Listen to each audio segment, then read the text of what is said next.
चाहिए। जो मानव यह 3 बातें नहीं बताते हैं वह इंसान कभी भी गरीब नहीं रहेगा। फिर माता पार्वती कहती है, हे प्राणनाथ, वह कौन सी 3 बातें हैं जिसे जान लेने से इंसान को कभी भी दुखों का सामना नहीं करना पड़ेगा। फिर भगवान शिव कहते हैं, हे देवी, आज मैं पृथ्वीलोक पर एक सन्यासी का रूप धारण करके यह 3 बातें बताने जा रहा हूँ। कृपया आप इस कहानी को ध्यान से सुने। अगर आप यह कहानी सुन रहे हैं तो पूरा सुने। इस कथा को आधा अधूरा छोड़कर जाने की गलती मत करिएगा, क्योंकि इस पवित्र कथा को पूरा सुनने से मनचाहा फल की प्राप्ति होगी। इसलिए इस कथा को पूरा सुने। आप शिव भक्त हैं तो भोलेनाथ का अनादर न करें। भगवान शिव पृथ्वीलोक पर एक सन्यासी के रूप में आते हैं। आज की इस प्यारी सी कहानी की शुरुआत करते हैं। प्राचीन समय की बात है। एक नगर में एक धनवान सेठ रहता था। उसके घर में किसी चीज की कोई कमी नहीं थी और उसका व्यापार बहुत अच्छा चल रहा था। उसकी पत्नी भी बहुत खुश रहती थी, क्योंकि सेठ हर महीने उसके लिए नए नए गहने खरीदता था और उसे बहुत प्रसन्न रखता था। प्रिय श्रद्धालुओं, सेठ के घर के बगीचे में एक वट वृक्ष था। उस वट वृक्ष के नीचे सन्यासी अपना आसन बिछाकर ध्यान किया करते थे। सेठ और सेठानी दोनों सन्यासी की बहुत सेवा करते थे और उसकी देखभाल करते थे, क्योंकि वह सन्यासी कई सालों से उस वट वृक्ष में रह रहे थे। सेठ हर रोज सन्यासी को घर का भोजन देते थे और सन्यासी भी उनसे बहुत प्रेम करते थे। भगवान शिव जो सन्यासी थे वह बहुत खुश थे, क्योंकि उन्हें किसी चीज के लिए कहीं और नहीं जाना पड़ता था।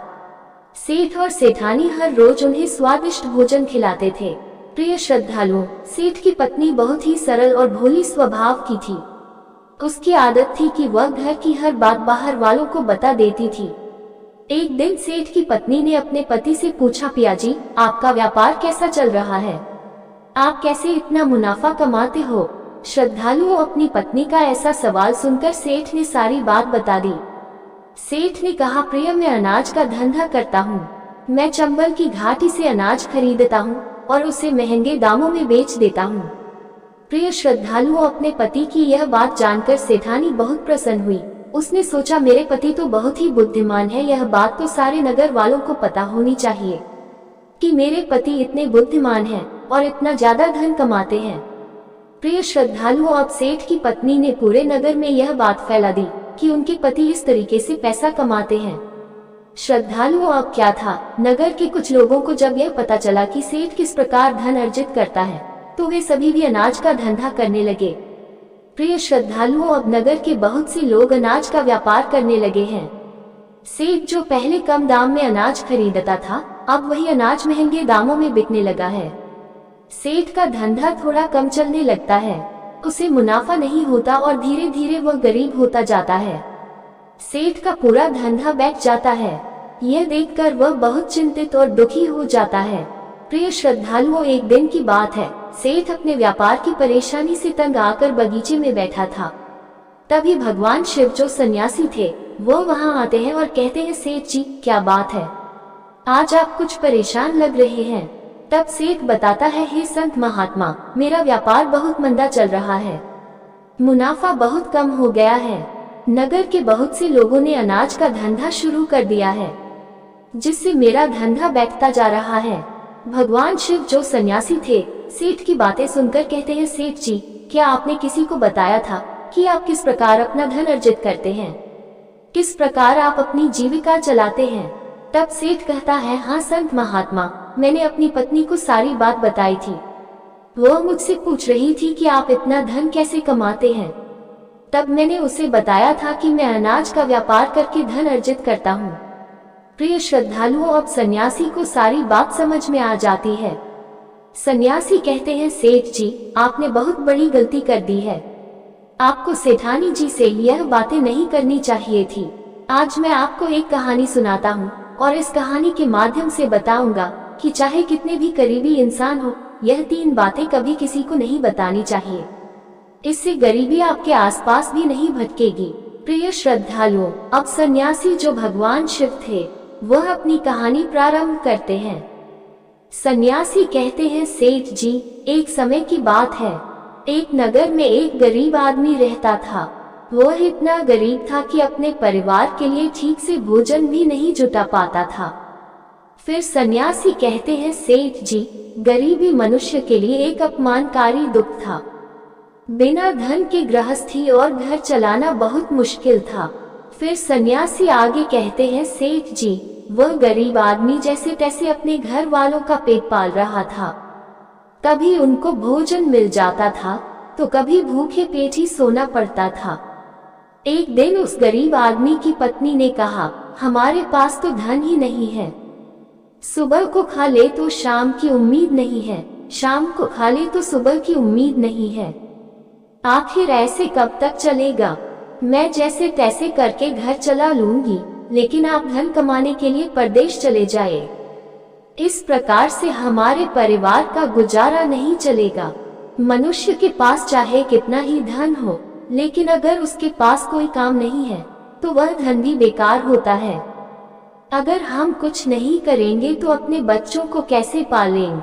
भूखे मरने से अच्छा है कि किसी की छोटी मोटी मजदूरी ही कर ले। अब पत्नी के बार बार कहने पर वह गरीब आदमी धन कमाने की आस लेकर घर से निकल पड़ा। वह जंगलों के रास्ते से प्रदेश के लिए रवाना हुआ। चलते चलते वह एक जंगल में पहुंच गया। दूर की यात्रा तय करके जा रहा था। बेचारा थक चुका था तो उसने देखा कि आगे एक छायादार बरगद का पेड़ है। उस पेड़ की लंबी लंबी शाखाएं थी, उसकी जड़ें जमीन को छू रही थी। शीतल छाया देखकर वह बेचारा गरीब आदमी उस पेड़ के नीचे बैठकर आराम करने लगा।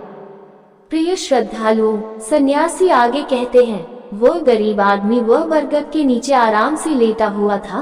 तभी उसने देखा कि कहीं से एक सांप आया और वह सांप उसी पेड़ पर चढ़ गया। गरीब आदमी उस सांप को गौर से देख रहा था। सोचने लगा कि यह सांप इस बरगद पर क्यों चढ़ रहा है और अब क्या करेगा। तभी उसने देखा कि उस पेड़ की डाल पर तोता और मैना का घोंसला था। घोंसले में तोता और मैना के बच्चे रखे हुए थे। सांप को देखकर तोता और मैना के बच्चे डर के मारे चिल्लाने लगे। वह गरीब आदमी देखते ही समझ गया कि यह दुष्ट सांप इन बच्चों को खाने आया है। सोचने लगा कि मैंने तो इन बच्चों को देख लिया है, अगर अब मैं इन्हें नहीं बचाता हूँ तो मुझे बहुत पाप लगेगा। बच्चे तो बच्चे ही होते हैं, चाहे वे इंसान के हो या किसी पक्षी के। बच्चों की हमेशा रक्षा करनी चाहिए। उधर एक सर्प उन बच्चों के पास पहुँच जाता है। तभी वह गरीब आदमी उठता है और फटाफट बरगद के पेड़ पर चढ़ जाता है। उसने उस सर्प को मार गिराया और नीचे फेंक दिया। फिर उसी बरगद के नीचे आकर लेट गया। तोता और मैना के बच्चे अपनी रक्षा करने वाले उस गरीब आदमी को मन ही मन बहुत दुआएं देने लगे। श्रद्धालुओं, उसी समय तोता और मैना अपने बच्चों के पास आते हैं। अपने माता पिता को पास आया देख तोता और मैना के बच्चे बहुत खुश होते हैं और उन्हें पूरी घटना बताते हैं कि आज इस वृक्ष के नीचे जो इंसान लेटा है वह हमारे लिए देवदूत बनकर आया है। हमें खाने के लिए एक भयंकर सर्प आया था। इसी इंसान ने उस भयानक सर्प को मारकर हमारे प्राण बचाए हैं। हम इसके ऋणी हो गए हैं। अगर यह इंसान उस सर्प को नहीं मारता तो आज हम घोंसले में जीवित नहीं होते। इसका हम पर बड़ा एहसान हो गया है। अपने बच्चों के मुख से उस मुसाफिर की प्रशंसा सुनकर तोता और मैना बहुत खुश होते हैं। तोता और मैना उस गरीब आदमी के पास पहुंच जाता है और कहता है, हे मनुष्य, तुमने आज हमारे बच्चों की जान बचाकर हमें अपना ऋणी बना लिया है। आप कौन हो और कहाँ जा रहे हो? तोता और मैना के पूछने पर वह गरीब आदमी कहता है, हे पक्षियों, मैं एक गरीब आदमी हूँ और धन कमाने के लिए परदेश जा रहा था। सफर का थका हारा था तो इस बरगद की छाया में बैठकर आराम करने लगा। तब मैंने देखा कि एक दुष्ट सर्प तुम्हारे बच्चों को खाने के लिए तुम्हारे घोंसले के पास जा रहा था। मैंने उसे मार डाला। फिर तोता और मैना बोले, भाई, तुमने हम पर बहुत बड़ा उपकार किया है। संसार में सबसे बड़ी खुशी बच्चों से होती है। बच्चों से अधिक प्रिय तो किसी को कोई नहीं होता। आप भी तो धन कमाने अपने बच्चों के लिए ही जा रहे हैं। अब आपने हमारे बच्चों की जान बचाई है तो हम आपके बच्चों की भूख मिटाना चाहते हैं। तब उन्होंने बताया, हम दोनों तोता और मैना नाम के पक्षी हैं। हम हमेशा कीमती मोती खाते हैं और हमने सुना है कि यह मोती मनुष्यों के लिए बहुत मूल्यवान होते हैं। हम तुम्हें कुछ मोती देते हैं, तुम उन्हें बेचकर बाजार से कुछ खाने पीने का सामान ले आओ और आज से तुम यहीं रहकर हमारे बच्चों की देखभाल करते रहना। हम तुम्हें इसी तरह से रोज यह कीमती मोती लाकर देते रहेंगे। तोता और मैना की बात सुनकर वह गरीब आदमी खुश हो गया। सोचता है कि अगर हमें यही धन मिलेगा तो हम बाहर क्यों जाएंगे।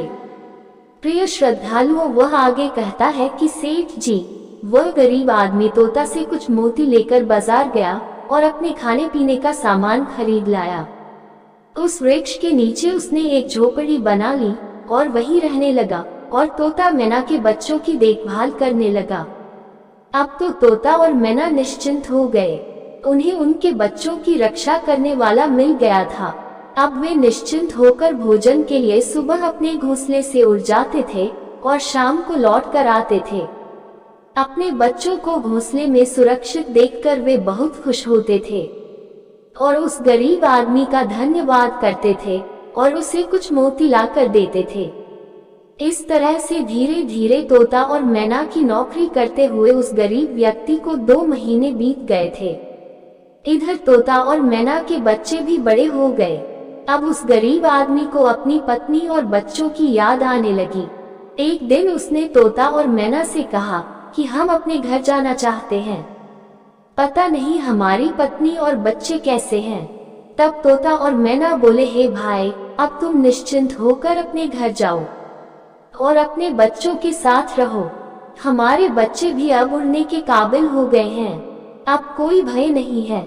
तुम अपनी पत्नी और बच्चों को देखो। कभी तुम्हें हमसे मिलने का मन हो तो इसी स्थान पर आ जाना। श्रद्धालुओं, इतना कहकर तोता और मैना उस गरीब आदमी को ढेर सारे मोती दे देते हैं। अब वह गरीब व्यक्ति उन मोतियों को अपने साथ लेकर अपने घर पहुंच जाता है। उसने वह मोती अपनी पत्नी को दिखाए तो उसकी पत्नी बहुत प्रसन्न हुई। उसने पूछा, पतिदेव, तुम यह कीमती मोती कहाँ से लेकर आए हो? तब उस आदमी ने बताया, हे प्यारी, मैं बीते 2 महीने से एक तोता और मैना की नौकरी कर रहा था। उन्हीं ने मुझे यह कीमती मोती दिए हैं। यह मोती बहुत कीमती और अनमोल है। इन्हें बेचकर हम अपना घर और बड़ा बनवाएंगे, अपने बच्चों को अच्छे वस्त्र लाकर देंगे और तुम्हारे लिए भी नए नए गहने बनवाएंगे। प्रिय श्रद्धालुओं, भगवान शिव सन्यासी रूप में कहते हैं, सेठ जी, अब वह आदमी उन मोतियों को बेचकर बाजार से अपने घर का सारा जरूरी सामान ले आया और अपना नया घर बनवाने लगा और वह आराम की जिंदगी जीने लगा। प्रिय श्रद्धालुओं, उस नगर के राजा प्रताप सिंह एक अजीब रोग से ग्रसित हो गया। नगर में दूर दूर से बड़े बड़े वैद्य राजा को देखने आए और अपने अपने तरीके से इलाज शुरू कर दिया, लेकिन राजा के स्वास्थ्य में कोई सुधार नहीं हुआ। जब किसी के इलाज से राजा ठीक नहीं हुए तो एक वैद्य ने राजा से कहा, महाराज, आपकी जिंदगी बच सकती है। अगर आपको तोते के बच्चे का मांस मिल जाए तो आप हमेशा के लिए ठीक हो जाएंगे। इस प्रकार वैद्य की बात सुनकर राजा प्रताप सिंह ने अपने राज्य में घोषणा करवा दी कि जो कोई उसे तोता ला कर देगा उसे सोने के सिक्के दिए जाएंगे। प्रिय श्रद्धालु, धीरे धीरे यह बात पूरे राज्य में फैल गई। सब लोग तोते की तलाश में इधर उधर लग गए, पर किसी को भी तोता नहीं मिला। एक दिन गरीब आदमी की स्त्री अपने पड़ोस में कुछ स्त्रियों के साथ बैठकर बात कर रही थी। कुछ घर गृहस्थी की बातें हो रही थी। बातों ही बातों में तोते की चर्चा छिड़ गई। एक स्त्री बोली, बहन, क्या तुम्हें पता है कि राजा साहब ने तोते का बच्चा लाने का आदेश दिया है? तोता लाना कोई आसान काम नहीं है। जब गरीब आदमी की पत्नी ने सुना कि राजा साहब बीमार हैं और उन्होंने घोषणा की है कि जो कोई उन्हें तोता का बच्चा लाकर देगा उसे सोने के सिक्कों से मालामाल कर देंगे, यह सुनकर उस गरीब आदमी की पत्नी ने कहा, अरे बहनों, तोता लाना कौन सी बड़ी बात है।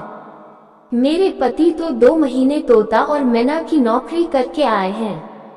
वो एक नहीं कई तोते ला सकते हैं। इतना कहने के बाद वह अपने घर चली गई। नगर की स्त्रियों ने उसकी बात सुनी और अपने पतियों से बताई। धीरे धीरे यह बात पूरे नगर में फैल गई।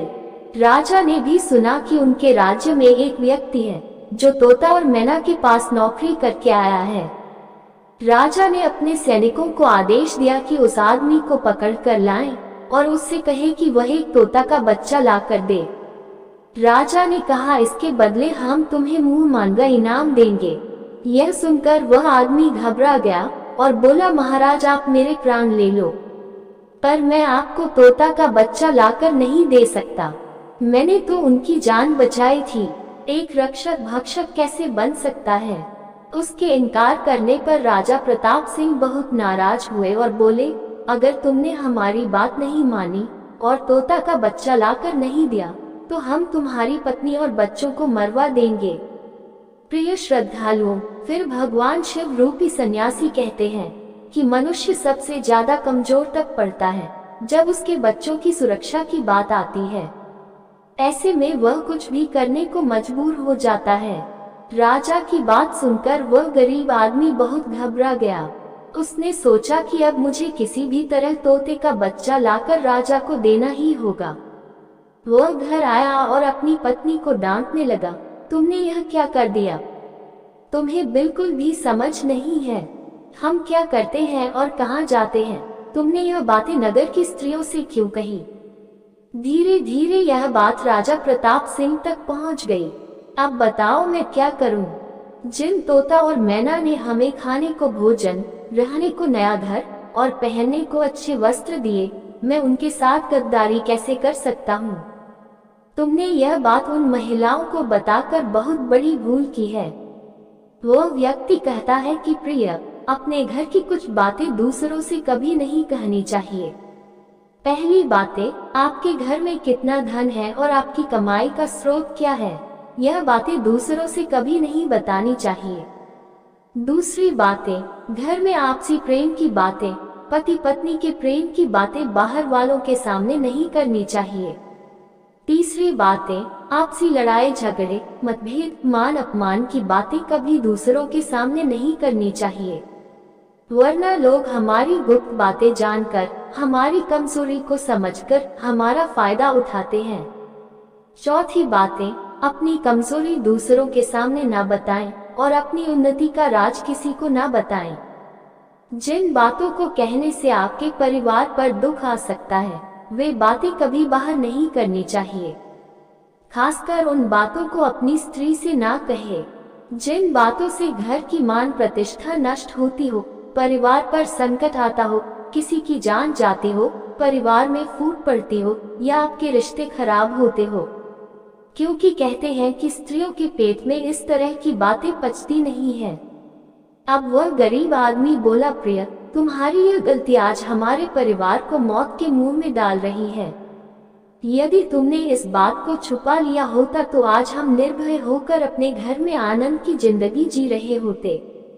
अब राजा की आज्ञा है तो तोता का बच्चा लाकर राजा को देना ही पड़ेगा, लेकिन ऐसा करने से मैं पापी कहलाऊंगा। जिन बच्चों की मैंने इतने दिन देखभाल करी, जिन्हें मैंने मरने से बचाया, अब मैं उन्हें किस प्रकार मौत के मुंह में डाल सकता हूँ? पत्नी कहने लगी, पति देव, अब जो भी हो, लेकिन हमें अपनी और बच्चों की जिंदगी बचानी है तो आपको यह पाप करना ही पड़ेगा। प्रिय श्रद्धालुओं, अब तो बड़ा लाचार होता हुआ वह गरीब आदमी जंगल की ओर चल पड़ा था, जहाँ वह तोता के बच्चों की देखभाल करता था। उधर जब तोता और मैना और उनके बच्चों ने उस गरीब आदमी को अपने पास आता हुआ देखा तो वे बड़े खुश होने लगे। अपने बच्चों को अत्यंत खुश देखकर तोता और मैना कहने लगे, अरे बच्चों, तुम इतने खुश क्यों हो रहे हो? वह तो तुम में से किसी एक को लेने आ रहा है।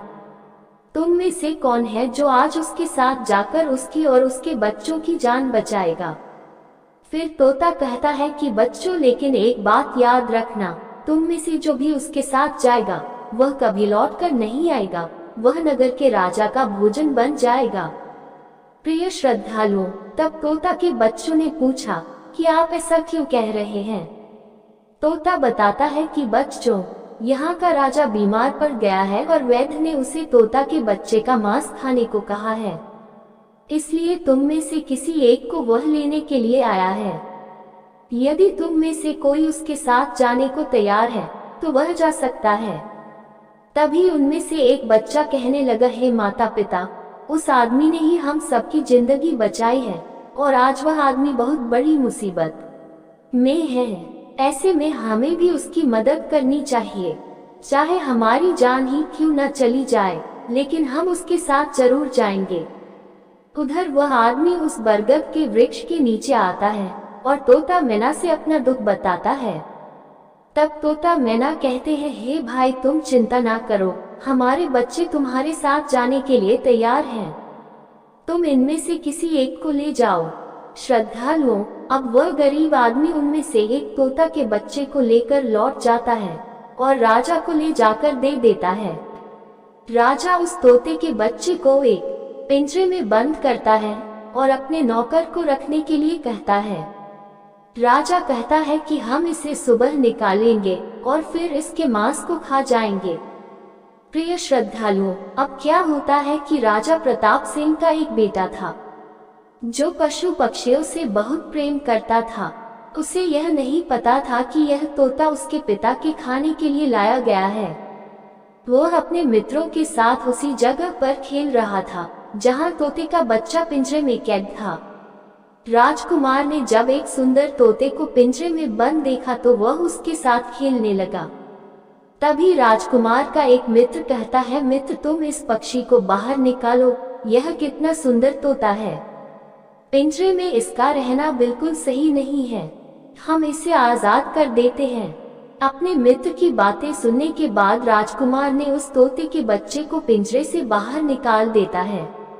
जैसे ही वह पिंजरा खोलता है, तोता का बच्चा आकाश में उड़ जाता है। धीरे धीरे यह बात राजा तक पहुंची कि आपके राजकुमार ने उस तोते को छोड़ दिया है। अब आपके प्राण बचाना बड़ा ही मुश्किल है। यह सुनकर राजा को बहुत गुस्सा आया। उन्होंने तुरंत राजकुमार को बुलाया और गुस्से में कहा, अरे नादान पुत्र, तूने उस तोते के बच्चे को क्यों छोड़ दिया? राजकुमार बहुत घबरा गया और बोला, पिताजी, मुझे क्या पता था कि वह उड़ जाएगा। मैं तो उसके साथ खेलना चाहता था। अपने पुत्र की बात सुनकर राजा को और भी गुस्सा आया। उन्होंने उसे नगर से निकालने का आदेश दे दिया। प्रिय श्रद्धालुओं, अब राजा के सैनिक राजकुमार को नगर की सीमा से बाहर छोड़ देते हैं। उधर वह तोते का बच्चा उड़कर अपने माता पिता के पास पहुंचता है और उन्हें सारी बात बताता है कि राजा के बेटे ने उसे आजाद कर दिया है। तोता और मैना ने जब अपने बच्चे को देखा तो कहा, पुत्र, राजा के बेटे ने तुम्हें तो आजाद कर दिया, लेकिन वह खुद संकट में फंस गया है। उसके दुष्ट पिता ने उसे नगर से बाहर निकाल दिया है। अब उसकी जिंदगी की जिम्मेदारी तुम्हारे ऊपर है। तुम जाओ और उसकी मदद करो। प्रिय श्रद्धालुओं, तोता राजकुमार की मदद करने के लिए उसके पास पहुंच जाता है। राजकुमार उसे देखते ही पहचान लेता है। यह तो वही पक्षी है जिसे मैंने पिंजरे से आजाद किया था। राजकुमार कहता है, तुम्हारी वजह से मुझे मेरे पिता ने नगर से निकाल दिया है। अब तुम ही बताओ मैं क्या करूं, कहां जाऊं? तोता कहता है, मित्र, तुम चिंता मत करो, तुमने मेरी जान बचाई थी, इसलिए मैं तुम्हारी मदद करने आया हूँ। दुख सुख में अब मैं तुम्हारे साथ ही रहूंगा। श्रद्धालुओं, अब राजकुमार खुश हो जाता है क्योंकि उसे कम से कम एक साथी तो मिल ही गया था। अब तोता और राजकुमार दोनों एक दूसरे नगर में घूमने लगते हैं। चलते चलते वे दोनों एक सुंदर बगीचे में पहुंच जाते हैं। उसी बगीचे में वहां के राजा की पुत्री भी अपनी सहेलियों के साथ घूमने आया करती थी। उस राज्य के राजा की कन्या का नाम रूपमती था। राजकुमारी रूपमती बहुत ही सुंदर थी और उसकी खूबसूरती की चर्चा पूरे नगर में होती थी। राजकुमार और तोता उस बगीचे में बैठे हुए थे। तभी वहां राजा की कन्या रूपमती अपनी सहेलियों के साथ बगीचे में घूमने आती है। राजकुमारी को देखकर राजकुमार वृक्ष के पीछे छुप जाता है और तोता राजकुमारी के सामने पहुंच जाता है। राजकुमारी उस सुंदर तोता को देखकर मोहित हो जाती है। वो उसे पकड़ना चाहती है, लेकिन तोता उसकी पकड़ में नहीं आता। यहाँ राजकुमार राजकुमारी रूपमती की सुंदरता पर मोहित हो जाता है। प्रिय श्रद्धालुओं, कुछ समय बगीचे में टहलने के बाद राजकुमारी अपने महल में लौट जाती है। राजकुमार पूरी तरह से राजकुमारी पर मोहित हो गया था। अब तो उसे एक पल भी अच्छा नहीं लग रहा था। तब तोता ने कहा, मित्र तुम चिंता मत करो, तुम जिसे चाहने लगे हो मैं तुम्हें उससे मिलवा दूंगा। राजकुमार बोला, मित्र तुम मुझे किसी भी तरह उस राजकुमारी से मिला दो, मैं उसके बिना अब रह नहीं पाऊंगा। तोता बोला, मित्र तुम मुझ पर भरोसा रखो, मैं पता लगा कर आता हूँ कि राजकुमारी कहाँ रहती है और तुम उससे कैसे मिल सकते हो। प्रिय श्रद्धालुओं, अब तोता राजकुमारी रूपमती के पास जाता है। राजकुमारी के महल में चारों तरफ सैनिक तैनात थे, लेकिन तोता उड़ता हुआ ऊपर से जाता है और जाकर राजकुमारी के कक्ष के बाहर बैठ जाता है। तोता वहां से सब नजारा देखता है और सारी बात आकर राजकुमार को बताता है कि महल में जाकर राजकुमारी से मिलना बहुत मुश्किल है। तोता कहता है, तुम एक काम करो, अपना रुमाल मुझे दे दो, मैं तुम्हारा रुमाल आज राजकुमारी के पास पहुंचा दूंगा और उसकी चुनरी ले आऊंगा। प्रिय श्रद्धालुओं, अब रात में तोता राजकुमार का रुमाल लेकर राजकुमारी के पास रख आता है और राजकुमारी की चुनरी साथ ले जाता है। सुबह जब राजकुमारी रूपमती जागती है तो देखती है कि उसकी चुनरी गायब है और उसके पास एक रुमाल रखा हुआ है। राजकुमारी तुरंत समझ जाती है कि रात में कोई पुरुष उसके कक्ष में आया था। उसने देखा कि उसकी चुनरी गायब है और उसकी जगह किसी पुरुष का रुमाल रखा हुआ है। राजकुमारी बहुत व्याकुल हो जाती है और अपने सभी सिपाहियों को सावधान कर देती है। वह सिपाहियों से पूछती है कि रात में उसके पास कौन आया था, लेकिन किसी के पास कोई जवाब नहीं होता। अब राजकुमारी के कक्ष की सुरक्षा और बढ़ा दी जाती है। प्रिय श्रद्धालुओं, अगली रात फिर से तोता राजकुमारी के कक्ष में जाता है और अपने मित्र द्वारा लिखी हुई चिट्ठी को राजकुमारी के पास रखा आता है। अगले दिन जब राजकुमारी जागती है और चिट्ठी पढ़ती है तो उसमें लिखा होता है कि राजकुमारी, मैंने जब से तुम्हें देखा है तब से मैं तुम्हारा हो गया हूँ, इनसे विवाह करना चाहता हूँ। अगर तुम्हें मुझसे मिलना है तो तुम अपने बगीचे में आ जाना, मैं तुम्हें वहाँ मिल जाऊंगा। अब राजकुमारी अपनी सहेलियों को लेकर बगीचे में जाती है, लेकिन वहाँ उसे कोई पुरुष नजर नहीं आता। वहाँ तो सिर्फ वही तोता घूम रहा होता है जिसे उसने उस दिन देखा था।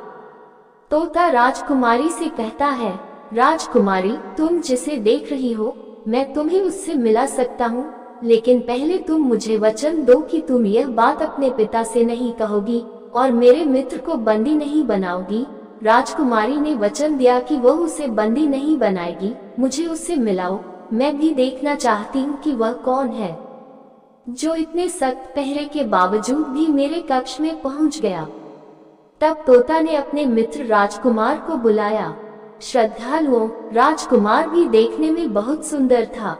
उसकी सूरत देखकर राजकुमारी भी उस पर मोहित हो गई। तब राजकुमार आता है और राजकुमारी के पास बैठकर बड़े ध्यान से उसके सुंदर चेहरे को निहारने लगता है। राजकुमारी ने पूछा, तुम कौन हो और इतने कड़े पहरे के बाद भी तुम मेरे कक्ष तक कैसे पहुंच गए? राजकुमार बोला, प्रिय, जब दिल में प्रेम होता है तो कोई भी कार्य असंभव नहीं होता। जब से मैंने तुम्हें देखा है तब से मैं तुम्हें प्रेम करने लगा हूँ और तुमसे विवाह करने की इच्छा रखता हूँ। श्रद्धालुओं, जब राजकुमारी ने पूछा कि तुम कौन हो और कहाँ से आए हो, तब राजकुमार ने अपनी पूरी कहानी उसे सुनाई। राजकुमार की कहानी सुनने के बाद राजकुमारी के मन में उसके लिए सहानुभूति हो गई। अब तो रोजाना राजकुमारी रूपमती उस राजकुमार से मिलने उस बगीचे में आया करती थी। एक दिन राजकुमारी ने कहा, राजकुमार, मेरे पिता तुम्हारे साथ मेरा विवाह कभी नहीं करेंगे, इसलिए मैं तुम्हारे साथ भाग चलती हूँ और कहीं दूसरी जगह चलकर हम अपना विवाह कर लेंगे और आनंद पूर्वक रहेंगे। प्रिय श्रद्धालुओं, अब वही होता है। राजकुमारी उस राजकुमार के साथ घोड़े पर सवार होकर भाग जाती है और काफी दूर जाने के बाद वे एक झोपड़ी बनाते हैं और विवाह करके दोनों साथ रहने लगते हैं। दोनों को रहते रहते बहुत समय बीत जाता है और वह तोता भी उन्हीं के साथ रहता है। प्रिय श्रद्धालुओं, भगवान शिव रूपी सन्यासी कहते हैं, सेठ जी, उस राजकुमार की झोपड़ी में किसी तरह से आग लग जाती है और उसी आग को बुझाने के चक्कर में उस तोते का एक पंख जल जाता है। तब तोता ने कहा, देखो मित्र, अब आप अपने घर चले जाए। अब आपके पिता का गुस्सा भी शांत हो चुका होगा। अब आपके पिता आपसे कुछ नहीं कहेंगे। जब वह आपको अपनी बहू के साथ देखेंगे तो वह आपको माफ कर देंगे। मेरा तो एक पंख जल गया है, मैं अब उड़ नहीं सकता, इसलिए मैं कुछ दिन तक यहीं रहकर अपने पंख होने का इंतजार करता हूँ। जब मेरा पंख दोबारा उड़ जाएगा तो मैं आपसे मिलने के लिए जरूर आऊंगा। प्रिय श्रद्धालुओं, इस प्रकार से वो दोनों राजकुमार और उसकी पत्नी अपने नगर के लिए चल देते हैं। चलते चलते रास्ते में एक नदी पड़ती है। उस नदी पर एक नाविक नाव चलाता था। राजकुमार अपनी पत्नी को लेकर नाव में बैठ जाता है। जैसे ही नाव नदी के बीच में पहुंचती है तो राजकुमार देखता है कि एक चूहा बार बार नाव पर चढ़कर आता है, लेकिन वह नाविक उसे हटाकर नदी में गिरा देता है। कई बार उस चूहे को नाविक ने हटा देता था। तब राजकुमार कहने लगा, अरे यह बेचारा इस प्रकार से तो जल में डूबकर मर जाएगा। ये अपने प्राणों की रक्षा करने के लिए इस नाव पर चढ़ रहा है, इसे चढ़ जाने दो। जब राजकुमार ने नाविक से कहा कि आप इस चूहे को चढ़ जाने दें, तो राजकुमार के कहने पर उस नाविक ने उस चूहे को अपनी नाव पर चढ़ जाने दिया। जैसे ही चूहा नाव के अंदर गया, वह अंदर जाकर छुप गया। थोड़ी देर बाद उन्होंने देखा कि नाव के अंदर धीरे धीरे पानी आने लगा। प्रिय श्रद्धालुओं, उसी चूहे ने नाव को काटकर उसमें छेद कर दिया था, जिससे नाव में पानी भरने लगा। जब नाव में पानी बढ़ने लगा तो नाव पानी में डूबने लगी। धीरे धीरे जब नाव पूरी तरह डूब गई तो उसी समय राजकुमारी और राजकुमार पानी में बहने लगे। पानी के बहाव से राजकुमार बहुत दूर पहुंच गया और राजकुमारी रूपमती भी उसी पानी में बहती हुई राजा के बगीचे में जा पहुंची। बगीचे में रहने वाला माली जब राजकुमारी को बेहोश अवस्था में नदी के किनारे पड़ा देखता है तो वह जाकर राजा को यह खबर देता है। राजा जब सुंदर लड़की को देखता है तो वह उस पर मोहित हो जाता है और सुंदर राजकुमारी को देखकर उसे अपने महल में ले आता है और राजा वैद्य से उसका इलाज करवाता है। श्रद्धालुओं, कुछ दिन बीतने के बाद जब राजकुमारी ठीक हो जाती है तो एक दिन वह देखती है कि राजा उसके करीब खड़ा है। राजा ने पहले ही राजकुमारी रूपमती के चेहरे को निहार रखा था। अब वह राजकुमारी से विवाह करना चाहता था।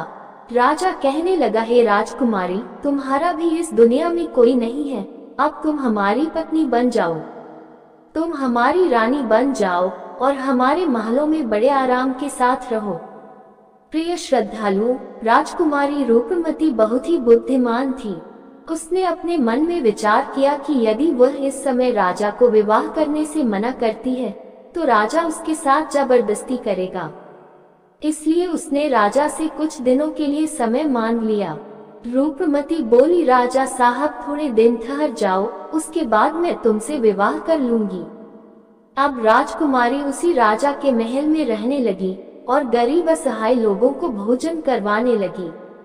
श्रद्धालुओं, उधर अब क्या होता है, उसका जो पति था राजकुमार, जो पानी में बह गया था, वह बेचारा मुसीबत का मारा हुआ इधर उधर घूमता हुआ उसी जगह पर भोजन की तलाश में पहुंच जाता है जहां राजकुमारी गरीबों को भोजन कराती थी।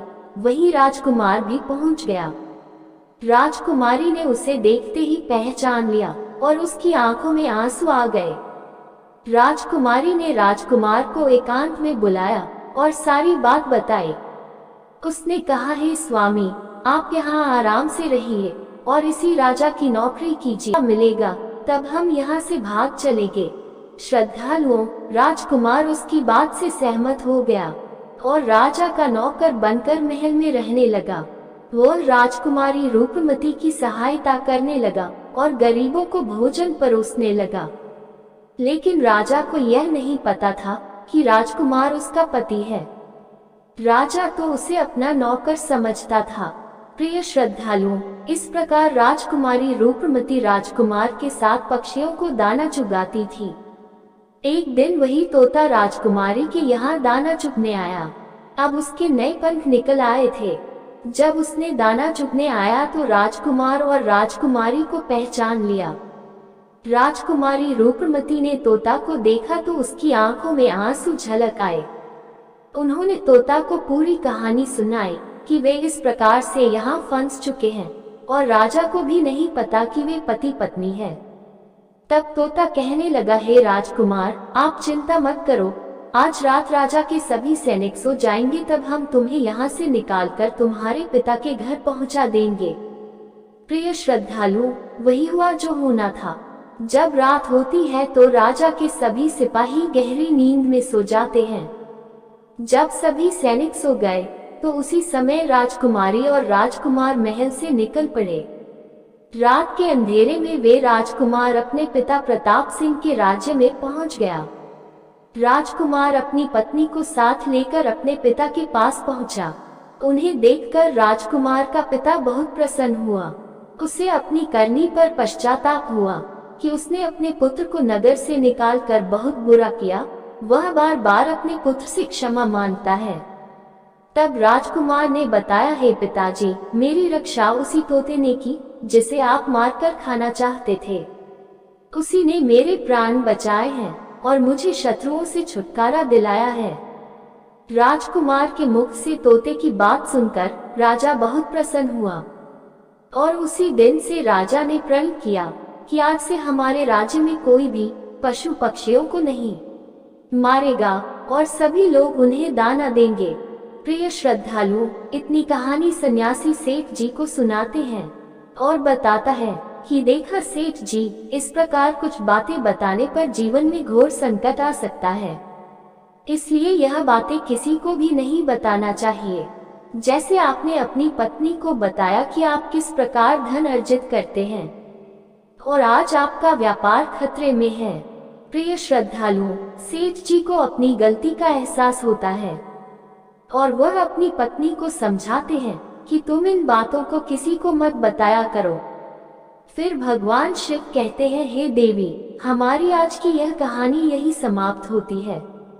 इस वीडियो को बोलते समय कोई त्रुटि हो तो मैं क्षमा चाहती हूँ। उम्मीद है आप सभी को यह वीडियो अच्छी लगी होगी। अगर आप शिव के सच्चे भक्त हैं तो चैनल को सब्सक्राइब और वीडियो को लाइक करके कमेंट में हर हर महादेव लिख दीजिए।